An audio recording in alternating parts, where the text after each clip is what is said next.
அதாவது இந்த வீடியோவில் வந்து ஸ்பெசிஃபிக்காக நான் வந்து பேசணும்னு நினைக்கிற ஒரு சில விஷயங்கள் என்னென்னு பார்த்தீங்கன்னா, எதுக்காக ஆக்சுவலாகவே நான் வந்து பிஸ்னஸ் ஆரம்பித்தேன். எல்லாருமே என்ன நினைக்கிறாங்க அப்படின்னா, பொதுவாகவே என்கிட்ட சொல்கிற விஷயம், ஒரு கம்பெனியில் போய் வேலை பார்க்குறதுக்கு வந்து உனக்கு அலுப்பாக இருக்குது, மாத சம்பளம் வாங்குறதுக்கு அலுப்பாக இருக்குது, சில பேருக்கு வந்து அகலக்கால் வைக்கிற. பொதுவாகவே பிஸ்னஸ் வந்து அந்த எண்ணத்துலலாம் நான் ஆரம்பிக்கவே இல்லை. எனக்குமே வந்து ஒரு கம்பெனியில் ஒரு வேலை, அந்த மாதம் ஆனால் சம்பளம். ஸோ அதானே ஒரு கம்பெனியில் வேலைக்கு போனால் அதானே ப்ராசஸ். ஸோ அந்த மாதிரி போகிறது ரொம்ப ஈஸி, ரொம்ப பக்காவாக இருக்கும். ஏன்னா பிஸ்னஸுங்கும்போது நம்ம தான் எல்லாத்தையும் ஸ்டார்ட் பண்ணணும், நம்ம தான் எல்லாத்தையும் எண்ட் பண்ணணும். ஒரு கிளைண்ட்டை பார்க்கணும், 10 பேரை பார்த்தா தான் வந்து ஒருத்தர் வந்து ஃபிக்ஸ் ஆவாங்க. அந்த 10 பேரையும் நம்ம மீட் பண்ணணும், 10 பேரையும் ஒரே மனநிலையில் வந்து நம்ம ஹேண்டில் பண்ணணும். ஸோ இதில் வந்து நிறைய எஃபோர்ட் போடணும். பிஸ்னஸ்ன்னு வந்துட்டாலே எஃபோர்ட் நிறையா போட்டாகணும். ஆனால் சத்தியமாக சொல்கிறேன், வேலைன்னு வந்துட்டால் எஃபர்ட்டே கிடையாதுங்க. சொல்கிறத செஞ்சுட்டு காசை வாங்கிட்டு போயிட்டே இருக்கலாம். அதுதான் எனக்கு தெரிஞ்சு ரொம்ப சூப்பரான ஒரு விஷயம், பெஸ்ட்டு, செம்மையான விஷயம். ஆனால் அப்படி இருந்த ஒரு மனுஷனாலே நான் எதுக்காக பிஸ்னஸ் ஆரம்பிக்கணும்?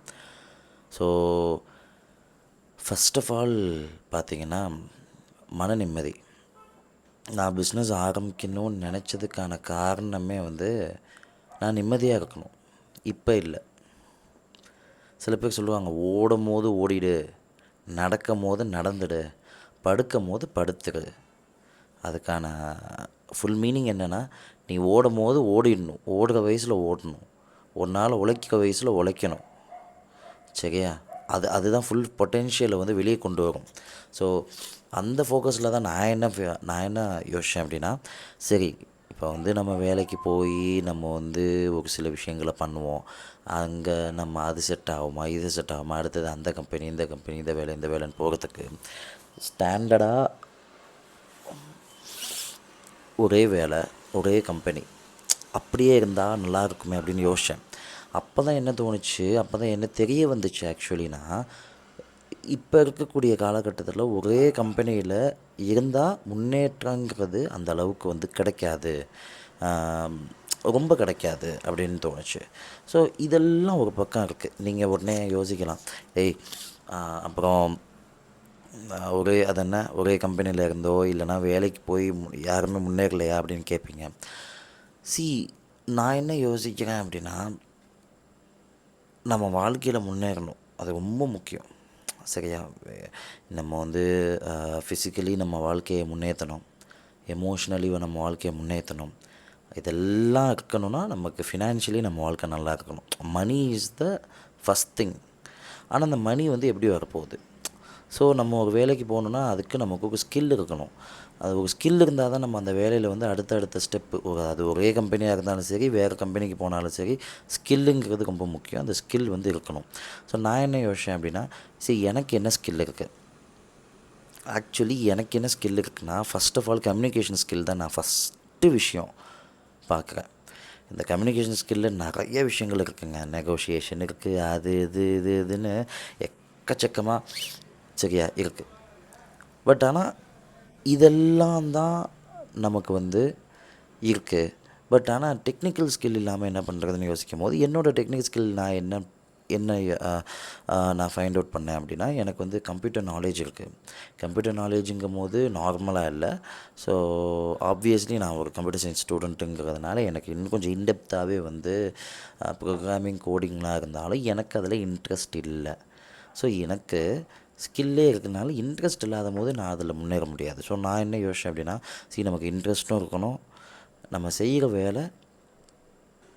வேலையாக இருக்கக்கூடாது, அதை விருப்பப்பட்டு செஞ்சால் மட்டும்தான் நம்மளால் முன்னேற முடியும்னு நான் யோசித்தேன். ஸோ அதனால தான் நான் வந்து ஆக்சுவலி வந்து டிஜிட்டல் மார்க்கெட்டிங்கை வந்து தேர்ந்தெடுத்தேன். பட் டிஜிட்டல் மார்க்கெட்டிங்குங்கும் போது நான் என்ன யோசித்தேன் அப்படின்னா, ஆர்டிஃபிஷியல் இன்டெலிஜென்ஸ் ஏஐ வந்து வந்துக்கிட்டே இருக்குது. இப்போ எல்லாருமே ஏஐ யூஸ் பண்ணி போயிட்டுருக்காங்க. ஒரு சயின்டிஃபிக் ரிசர்ச்சில் வந்து சொல்கிறாங்க, ஏஐ யூஸ் பண்ணுறதுனால மனுஷன் மூளை வந்து மழுங்கி போயிடுதுங்கிறாங்க. அதை பற்றிலாம் யாருங்க கவலைப்படல. பிகாஸ் ஒரு நாளில் செய்ய வேண்டிய வேலையை ஒரு ஏஐ டெக்னாலஜி வெறுமனை ஒரு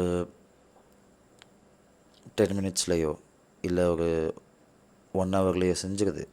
ஸோ அப்படிங்கும்போது நான் எதுக்கு தேவையில்லாமல் வந்து 1 ஹவர் ஒரு ஹியூமனுக்கு ஸ்பெண்ட் பண்ணணும் அப்படிங்கிறது தான் இப்போ எல்லா பிஸ்னஸ் ஓனர்ஸ்க்குமே வந்து பெரிய தலைவலி. ஸோ நம்ம ஒரு கம்பெனியில் வந்து டிஜிட்டல் மார்க்கெட்டிங்கில் போயிட்டு நம்ம வரதும் போது ரொம்ப கஷ்டமாயிடும். நம்ம வந்து ஏஐயை தோக்கடிச்சு வரணுங்கும் போது ரொம்ப கஷ்டமாயிடும் அப்படிங்கிற யோசிக்கும் போது நான் என்ன யோசிச்சேன்னா, சரி இப்போ ஏஐ யூஸ் பண்ண தெரிஞ்சுக்கிட்டா நம்மளை ஹையர் பண்ணுவாங்கன்னா, சரி ப்ராப்ளம் என்ன அப்படின்னா, AI replaces AI, AI replaces AI, AI replaces humans. இது எப்படி சொல்லணும்னா, ஒரு ஏஐ டெக்னாலஜி வந்துருச்சு அப்படின்னா அதை ரீப்ளேஸ் பண்ண இன்னொன்று வரும், அதை ரீப்ளேஸ் பண்ண இன்னொன்று வரும். ஆனால் ஃபஸ்ட்டு வந்து ஏஐ டெக்னாலஜியை ஹியூமன்ஸை ரீப்ளேஸ் பண்ணிடுது. ஸோ நீங்கள் வந்து மேக்ஸிமம் வந்து இந்த ஏஐ டெக்னாலஜி, இந்த டிஜிட்டல் மார்க்கெட்டிங்கில் ஏஐ டெக்னாலஜி இதெல்லாம் எக்ஸ்ப்ளோர் பண்ணுறதுக்கெல்லாம் முன்னாடி ஃபஸ்ட் ஆஃப் ஆல் ஒரு டிஜிட்டல் மார்க்கெட்டிங் அப்படின்னு எடுத்துக்கிட்டால் அது கிளைண்ட் ஓரியன்டாக மட்டும்தான் இருக்க முடியும். ஒரு கிளைண்ட்டுக்கு வந்து என்ன தேவை, ஒரு கிளைண்ட் வந்து என்னென்ன சொல்கிறான், அதெல்லாம் நம்ம எப்படி செய்ய முடியும். சரி, இதெல்லாம் எதுக்காக இவ்வளோ சொல்கிறேன் அப்படின்னா, இவ்வளோ விஷயங்கள் லொட்டுலோஸ்க்கெல்லாம் வந்து வச்சு நான் வந்து அதை தெரிஞ்சுக்கிட்டு நான் ஒரு எம்ப்ளாயியாக போகிறத விட, நான் என்ன யோசித்தேன், நானே ஒரு ஏஐ ஆட்டோமேஷன் ஏஜென்சியை ரன் பண்ணால் என்ன. நம்ம எல்லாருக்குமே பெரிய பிரச்சனை என்னென்னா, பிஸ்னஸ்னால் நம்ம என்ன நினைக்கிறோம் அப்படின்னா, நம்ம கீழே ஒரு 5 பேர், அந்த 5 பேருக்கு கீழே ஒரு 50 பேர், அப்படி கிடையாது. யாருமே இல்லாமல் தனியால் பிஸ்னஸை ரன் பண்ணிட்டு போகலாம். ஒரு பிஸ்னஸ் ஓனருக்கு தேவை மணி அண்ட் வேல்யூ. அதை தரத்துக்கு இங்கே ஏஐ இருக்கும் போது, ஒரு ஏஐ யூஸ் பண்ணி நான் ஏன் ஸ்ட்ரைட்டாக கிளைண்ட்டுக்கிட்ட வந்து போய் நான் வந்து அதெல்லாம் ஆர்டர்ஸ் எடுத்து அவங்களுக்கு சர்வீஸ் பண்ணக்கூடாதுன்னு நினச்சப்பத்தான் நான் வந்து பிஸ்னஸில் உள்ளே வந்தேன். அண்ட் பிஸ்னஸில் என்னோடய விஷன் பார்த்தா ரொம்ப பெரிய விஷன். என்னோடய சுற்று வட்டாரத்தில் நான் பிஸ்னஸ் பண்ணுறேங்கும் போது அவங்களாம் வந்து பிரமிச்ச ஒரு விஷயம் என்னென்னா, இவன்லாம் எப்படி பிஸ்னஸ் பண்ண போகிறான் அப்படின்னு யோசிச்சாங்க. பிஸ்னஸ் பண்ணுறதுக்கு முதல்ல தேவைப்படுறது காசு கிடையாது, முதல்ல தேவைப்படுறது டிட்டர்மினேஷன் தான். பிஸ்னஸ் பண்ணணும்னு இறங்கிட்டா பண்ணி தான் ஆகணும் அப்படிங்கிற அந்த டிட்டர்மினேஷனோடு இருந்தாகணும். அந்த டிட்டர்மினேஷன் இருந்ததுனால தான் என்னால் 1 இயர் சர்வைவ் பண்ண முடிஞ்சுது, ப்ளஸ் என் ஒய்ஃபோட ஹெல்ப்னால். ஸோ 1 இயர் நான் சர்வைவ் பண்ணதுக்கான மெயின் ரீசன் வந்து என்னென்னா, ஆக்சுவலி வந்து என்னால் யாரையுமே கன்வின்ஸ் பண்ண முடியல. ஃபஸ்ட் ஆஃப் ஆல் நான் வந்து சொல்ல விரும்புகிறது வந்து என்னோடய ஒய்ஃப். என் ஒய்ஃபை வந்து என்னால் வந்து சுத்தமாக சொல்கிறேன் கன்வின்ஸே பண்ண முடியல, நம்ப வைக்கவே முடியல. அவங்க வந்து அவங்கள வந்து நான் ஒரு பிஸ்னஸ் பர்சன் அப்படின்னு கன்வின்ஸ் பண்ணுறதுக்கே எனக்கு 1 இயர் ஆகிடுச்சு. நீங்கள் கேட்கலாம், நீ கிளைண்ட்டை எடுத்து நீ உன் பிஸ்னஸை வளர்த்துட்டு நீ போக வேண்டியதானே, எதுக்கு உன் ஒய்ஃபை கன்வின்ஸ் பண்ணி? அப்படி கிடையாது. நல்லா தெரிஞ்சுக்கோங்க, லைஃப்பில் உங்களுக்கு கல்யாணம் ஆகலைன்னா உங்கள் பேரண்ட்ஸை கன்வின்ஸ் பண்ணலாம். ஆனால் கல்யாணம் ஆகிடுச்சுன்னா கண்டிப்பாக உங்கள் ஒய்ஃபை கன்வின்ஸ் பண்ணி ஆகணும். ஒய்ஃப்னால் ஹஸ்பண்டை கன்வின்ஸ் பண்ணி ஆகணும். அதுக்கான காரணம் ஒரு எமோஷனல் சப்போர்ட். நீங்கள் போயிட்டு நீங்கள் ஒரு விஷயத்த பண்ணுவீங்க. ஸோ ஃபேமிலி யார் பார்த்துப்பா, உங்கள் கிட்ஸை யார் பார்த்துப்பா, உங்கள் வீட்டை யார் பார்த்துப்பா. அப்படிங்கும் போது ஸோ எனக்கு என் ஒய்ஃபை நான் நம்பி நான் வந்து என் ஃபேமிலியை ஒப்படைச்சிட்டு நான் போகிறேன்னா, அதுக்கே எனக்கு 1 இயர் ஆகிடுச்சு.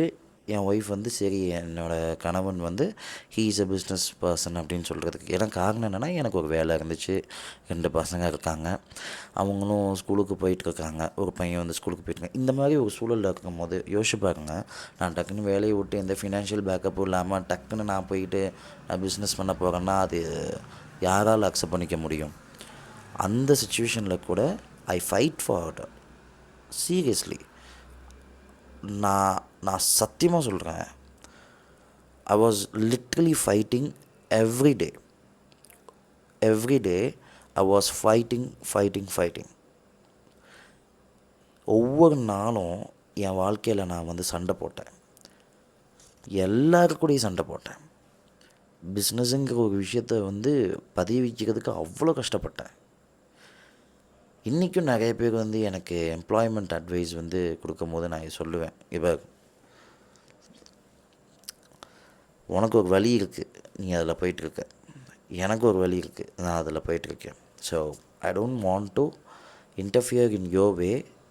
சேம் நீ என் வழியில் நீ இன்டர்ஃபியர் ஆகாத, இந்த மாதிரி வந்து நிறைய ஸ்டேட்மெண்ட்ஸ்லாம் கொடுத்துட்டேன்.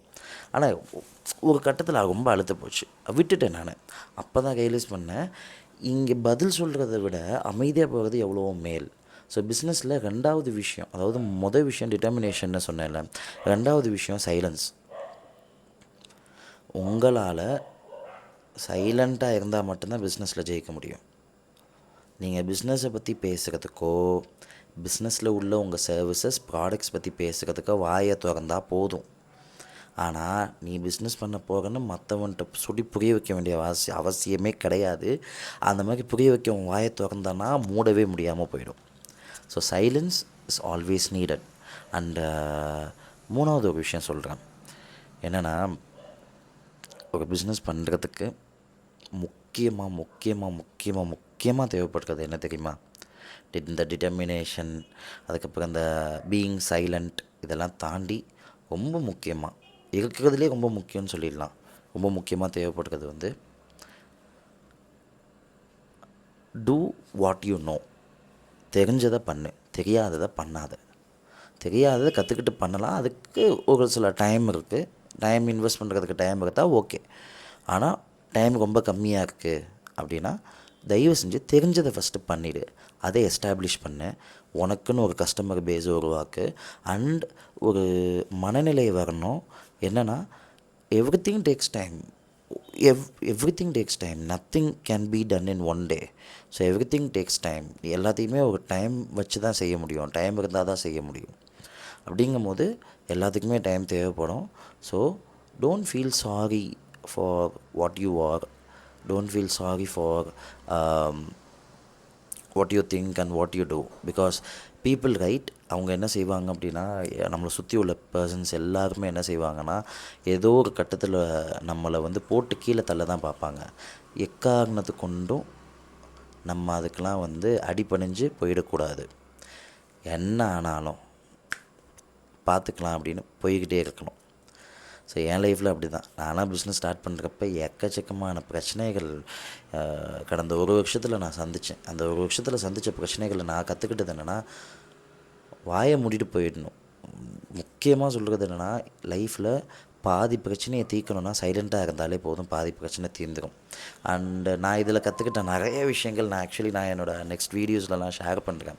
இந்த வீடியோஸ் கொஞ்சம் இந்த வீடியோ மட்டும் கொஞ்சம் வந்து லாங்காக போயிருக்கு. பட் ஆனால் இது க்ரியேட் பண்ணதுக்கான காரணம் என்னென்னா, நான் எதனால் பிஸ்னஸ் ஆரம்பித்தேங்கிறத வந்து ஒரு தெளிவுபடுத்துறதுக்காக தான். ஏன்னா நான் பிஸ்னஸ் ஆரம்பிச்சிருக்கேன், நான் பிஸ்னஸ் ரன் பண்ணிகிட்ருக்கேன் அப்படின்னு தெரியும். பட் எதுக்காக பிஸ்னஸ் ஆரம்பித்தேன், அந்த ஒரு விஷயத்துக்காக தான் நான் வந்து இந்த வீடியோ பண்ணேன். ஸோ எனிவேஸ், நம்ம இன்னும் நிறைய வீடியோஸில் வந்து சந்திப்போம்.